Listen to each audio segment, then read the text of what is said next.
마케팅은 사실 해야 되는데 모르잖아요. 근데 이제 재밌는 게 뭐냐면 관심 있는 분들은 진짜 막 수백만 원도 쓰세요.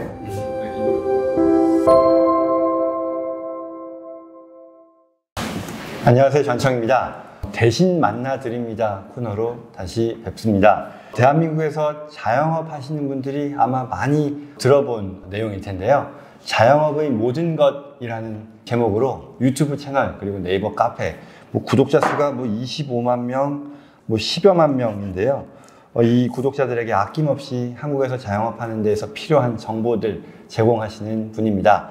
박세범 대표님 모셨습니다. 반갑습니다. 안녕하세요. 네. 안녕하세요. 소개 말씀 해주시겠습니까? 저는 말씀하신 것처럼 자영업의 모든 것이라는 이름의 유튜브하고 네이버 카페 이렇게 운영하고 있는 박세범이고요. 제가 그 카페에서는 영어 이름을 쓰고 있는데 제 영어 이름이 존 박이거든요. 근데 또 이름도 똑같으시고 그리고 또 학교도 선배님이시더라고요. 그래가지고 비슷한 점이 많죠. 예, 되게 반가운 마음에 달려왔습니다. 네. 불러주셔서 너무 감사합니다. 네.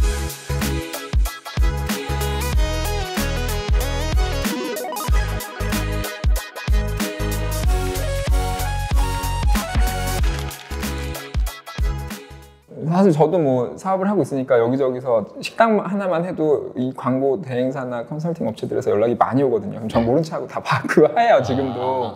근데 지금도 받아보면은 어떤 사람들은 유튜브가 중요하니까 유튜브 하셔야 됩니다. 블로그 하셔야 됩니다. 인스타그램 하셔야 됩니다. 이런 얘기를 해요. 근데 그렇게 접근하면 안 되는 거고 중요한 거는 다 다른 거예요. 그러면은 이 중에서 어떤 채널이 나한테 내 사업에 중요한 건가? 이거를 먼저 생각해야 되는 거고 그렇죠. 소비자들이 이런 상품을 구매할 때 정보를 얻잖아요. 그 정보를 얻는 채널이 뭔가 의사결정에 영향을 주는 채널이 뭔가를 생각하면 되고 그러면은 이제 그 업종에 따라 달라지는 거죠. 어떤 그렇죠. 사고를 당했을 때 갑자기 변호사가 필요해. 그러면은 어떻게 하실 거예요? 변호사가 필요하면 예를 들어서 지금 어떤 형사 사건에 휘말렸어요. 그래가지고 변호사가 필요해요. 여기 계신 분은 여기 아니, 계시지만 법률 서비스에 대한 니즈가 필요할 때 한 네. 가지 확실한 건 네. 내가 업소록 보고 가지는 않을 것 같아요. 뭘 보고 가요? 전화번호부나 이런 거 찾아서 가지는 않을 것 같고. 그렇죠. 그래서 어떻게 해요? 어떻게 하세요? 여기 앞에. 예? 그쵸? 어떤 거? 인터넷에 어떤 거? 네이버에서 검색해서 어떤 거 봐요? 그냥 소비자들이 어떻게 정보를 얻는지를 생각하면 돼요. 근데 이제 그쪽에 인풋을 많이 드려야 된다. 결국은 이게 영업이기 때문에 노출량을 늘리면 되거든요. 저런 사람들한테 노출을 할 수 있게 만들고 노출을 했을 때 이렇게 전화를 오게 신뢰를 줄 수 있는 전환으로 만들게. 앞으로 블로그 글은 제가 쓸게요. 저는 이거를 상담을 많이 해드리니까 저희 회원님들 중에서 변호사님, 의사분들 되게 많아요. 블로그를 운영을 하시는데 맡겨요.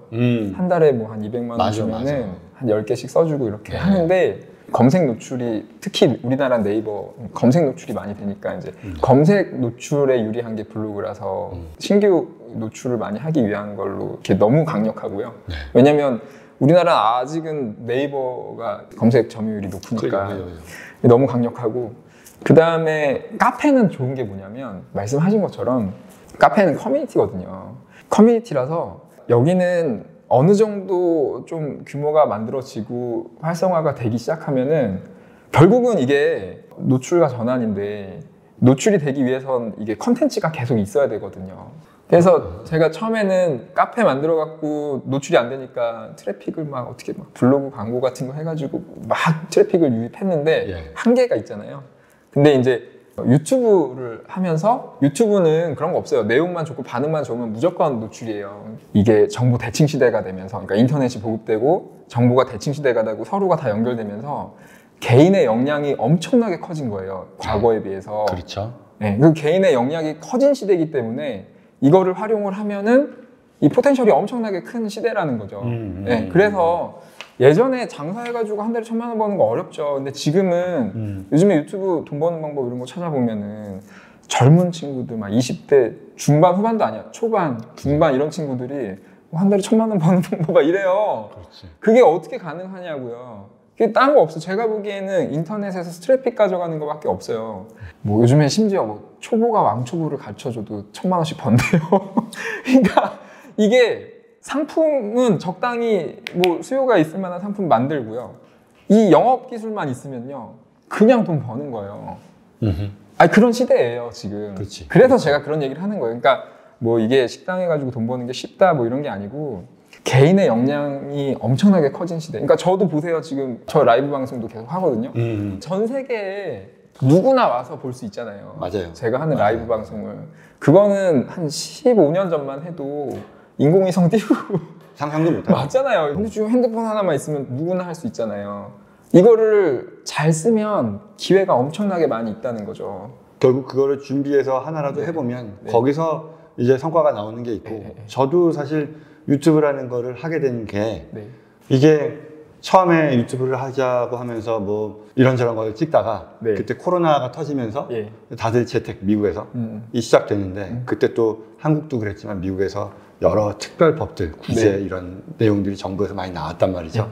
그 전까지는 앞으로 콘텐츠를 뭘 할까 이 고민이었었는데 그 내용들이 조금씩 올리니까 반응이 오는 거죠. 따지고 보면 그렇게 될 거라고 기대해서 시작한 건 아니거든요.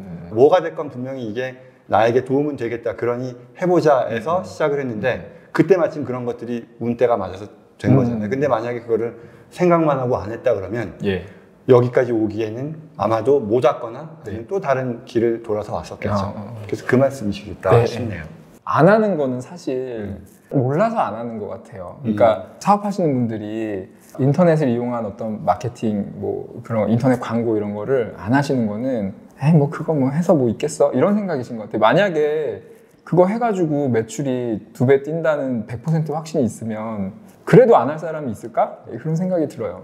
제가 아까 그랬잖아요. 유튜브 얘기 듣자마자 그냥 시작했다고. 그러니까 저는 이 트래픽을 가지면은 뭔가를 할 수 있다는 확신이 있었거든요. 예. 그게 식당 하면서 깨달은 거고. 그러니까 고민할 게 없더라고요. 사업을 준비하시거나 뭐 하시는 분들은 모든 분들이 해당되는 건 아니겠지만 잘 생각하셔가지고 내 상품을 사는 소비자들이 인터넷을 통해서 뭐 구매의 의사를 결정하는데 좀 영향을 받는다. 그러면 저는 뭐 유튜브를 해라 이런 얘기가 아니고 말씀드린 것처럼 나한테 맞는 채널을 접근해서 이렇게 가셔야 되는데 인터넷을 이용한 영업을 어떻게 할 것인가에 대한 네. 공부는 하셔야 된다고 생각해요. 앞으로 더 그럴 거라고 생각해요. 알겠습니다. 서울대 나와서 뭐 자영업자 뭐 어쩌고저쩌고 뭐 이런 얘기 했는데 사실은 저는 원래 공부를 잘했던 건 아니고 원래는 공부를 잘 못했어요. 공부도 잘 안 되고 어떻게 하는지도 모르고 그냥 그렇게 했었는데 이제 군대 갔다 와서 그때까지는 아무 생각이 없었거든요. 근데 군대 갔다 오면서 보니까 저희 집이 형편이 많이 안 좋아진 거예요. 원래도 뭐 이렇게 잘 사는 건 아니었는데 많이 안 좋아졌더라고요. 그때 좀 저는 충격을 받았던 것 같아요. 정말로 좀 무섭더라고요. 경제적으로 무너진다는 거에 대한 공포가 그때 생겨가지고 현실이니까. 네, 그때가 2002년 11월에 제대를 했는데 22살이었거든요. 그때 전까지는 정말 생각이 없었어요. 그냥 천하태평으로 그냥 뭐 아무것도 안 하고 맨날 게임 좋아하고 친구들 만나고 그냥 그러고 살다가 그때부터는 불안감 속에서 살았던 것 같아요. 근데 악착같이 하다 보니까 그 전에는 공부하는 방법을 몰라가지고 제가 그때 공부한 책을 보면 막 밑줄만 이렇게 치면서 막 해놨는데 그거를 그렇게 1년, 2년 하다 보니까 공부하는 방법도 알게 되더라고요. 정말 하고 싶어서 하니까. 그래서 이제 새로 온 신입생들은 공부를 안 하고 이러니까 다행히 성적도 잘 나오고 그래서 이제 장학금도 받고 막 이러면서 이제 더 열심히 하게 됐죠. 예. 그래서 이렇게 쭉 하면서 계속 이렇게 4년 동안 잘하고 나니까 욕심이 생기더라고요. 이제 자신감도 붙고. 그래가지고 이제 유학도 준비하고 하면서 교환학생도 오스틴 갔었고, 네. GR이랑 다 했었거든요. 예. 근데 시간도 좀 안 맞고, 그때 욕심은 그냥 웬만한 주립대는 다 갈 수 있었을 텐데, 이제 막 탑스쿨이라고 하는 MIT, 버클리 이런 데를 가고 싶은 거예요. 예.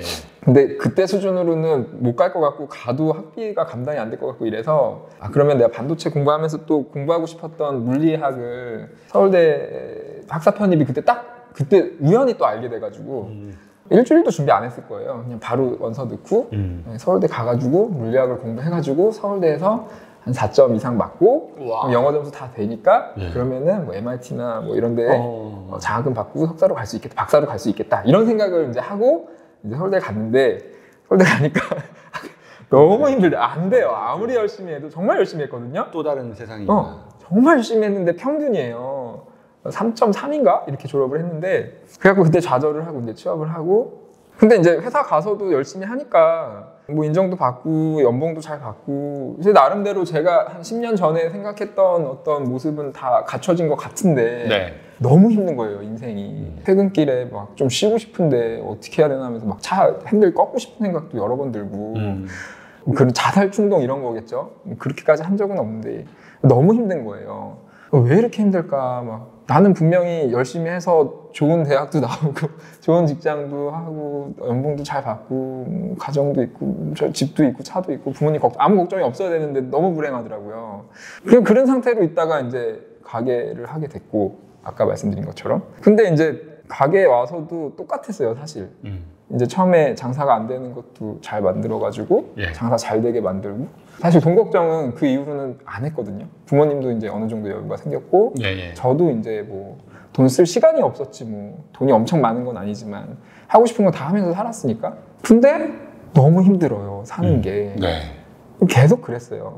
왜 이렇게 힘들지? 그러니까 저는 20대 초반부터 어떻게 보면 돈 문제에 대한 어떤 그 위기가 생겨서 이제 돈만 생각하고 살았던 것 같아요. 돈 문제만 풀어야 된다. 돈 문제만 풀리면은 되게 성공하는 것처럼 생각하고 되게 열심히 살았던 것 같아요. 물론 돈이 전부는 아니라는 건 당연히 알았지만 근데 최근까지도 그랬던 것 같아요. 한 20억, 30억, 50억, 100억만 모아놓으면은 정말 재밌게 살 수 있을 것 같다라는 생각을 하면서 살았거든요. 근데 이제 그런 생각을 계속 갖고 있다가 그런 생각이 이제 최근에 좀 많이 깨졌고 지금은 생각이 많이 달라졌어요. 최근에는 좀 업그레이드가 됐다고 말씀드린 게 제가 아까 그랬잖아요. 20대 초반에 이 경제적인 문제를 푸는 거에 대한 답을 찾고 싶었는데 못 찾다가 최근에 찾았다고 말씀드렸잖아요. 그게 뭐냐면 당연한 얘기인데 돈 문제만 해결해서는 안 되는 거고 어쨌든 이게 돈 많이 벌려고 사는 거 아니고 잘 재밌게 하루하루 재밌게 살려고 하는 거잖아요. 그렇죠. 근데 그러려면은 필요한 게 뭔가를 생각해 보면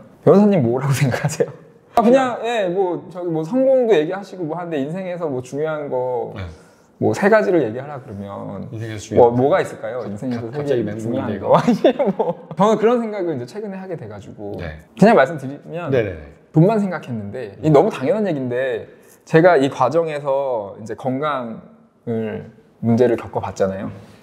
너무 이게 다 아는 얘기인데도 몰라요. 근데 겪어보니까 알겠는 거예요. 건강이 이러면 아무 소용 없다는 거를 절실하게 알게 됐고 그 다음에 이제 사람이 없어도 안 되는 거잖아요. 그죠. 결국 돈 벌었고 건강한데 혼자면 뭐 할 거예요. 정말 중요한 거는 사실 이 과정에서 뭐 가정도 많이 힘든 과정이 있고 막 그랬거든요.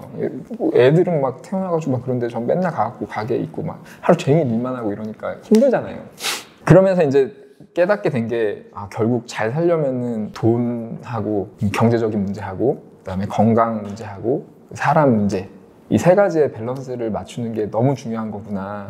그동안은 일단 돈 먼저 해결하면 뭐 어떻게 되겠지라는 생각이었는데 그건 아닌 것 같고 이 밸런스를 어쨌든 최소한의 것들은 지키면서 밸런스를 지키면서 좀 집중하더라도 이렇게 해야 되는데 좀 잘못됐다는 걸 깨닫게 된 거고 이게 이제 최근에 많이 깨달은 거고 그 중에서 이제 경제적인 문제를 어떻게 풀어야 될까 처음에는 인터넷 마케팅이 답인 줄 알았거든요.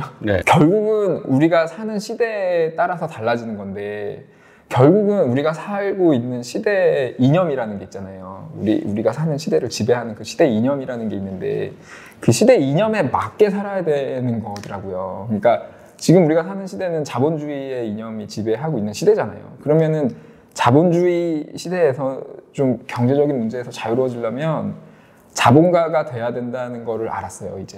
그러니까 옛날에 뭐 귀족주의, 뭐 왕권주의 이런 데는 귀족이나 뭐 양반이나 왕이 돼야 이제 좀 자유롭게 살 수 있는 건데 지금은 사실 자본이 있는 사람이 왕인 거잖아요. 그렇죠. 그게 너무 당연한 건데 그러면 어떻게 살아야 될까?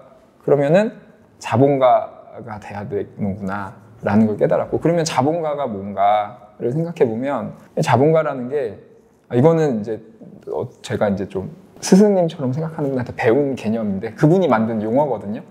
그 자본가라는 거는 이제 자본을 유통시키는 사람이라고 그분이 정의를 하셨는데 저는 그게 너무 공감이 되고 그러니까 결국은 자본주의 시대에서 경제적인 문제에서 자유로워지려면 자본을 유통시킬 줄 알아야 된다라는 게 이제 제가 깨달은 거고, 자본을 유통시킨다는 건 뭘까를 생각해 보면 결국은 이건 계속 고민하고 있는 문제인데, 지금까지는 제가 생각하기에는 사업하고 투자 두 가지밖에 없는 것 같아요. 그렇겠죠. 네, 그래서 이제 사업하고 투자를 해야 경제적인 문제에서 좀 자유롭게 살 수 있다고 생각을 하고, 저는 지금 그래서 사업도 하고 투자도 하면서 이제 해가고 있죠. 이렇게 해가고 있고, 이제 투자는 제 나름대로 증명을 해가고 있고, 사업에서는 뭐 많은 부분에서 증명을 해왔다고 생각하고.